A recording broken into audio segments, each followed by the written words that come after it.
মেয়ালের সামনে ও আমার পিটাইতে পিটাইতে অজ্ঞান করে এবং ও পানি ডাইলে আমাকে কক্সবাজার ভালো করে। আপনার বউ আপনাকে মারছে তাহলে? একজন মেয়ে মারতে পারে? ওর সাথে আমি না 100 পুরুষ পারবে না। কি বলেন? ও আমাকে স্ট্রং করে এই কথাগুলো এখন বলতে চাই না, আমি শুধু মারারিটা দেখে যাচ্ছি। এমন কি যে দেখেন মোবাইল, জি এই যে দেখেন এই মোবাইলটাকে ঠিক করার কথা ছিল, এটা এই না 3 বার ভাঙছে।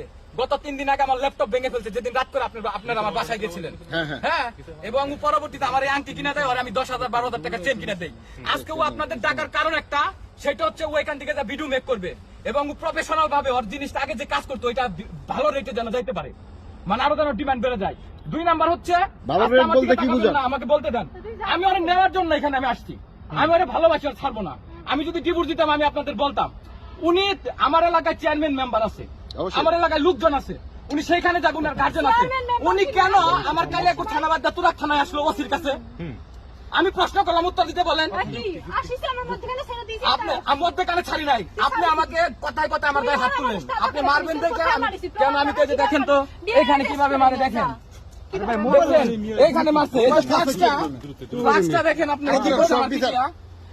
আমার ছেলে বলবে যে আমি অজ্ঞান হয়েছিলাম। তোমার ছেলে তো সত্যিবান।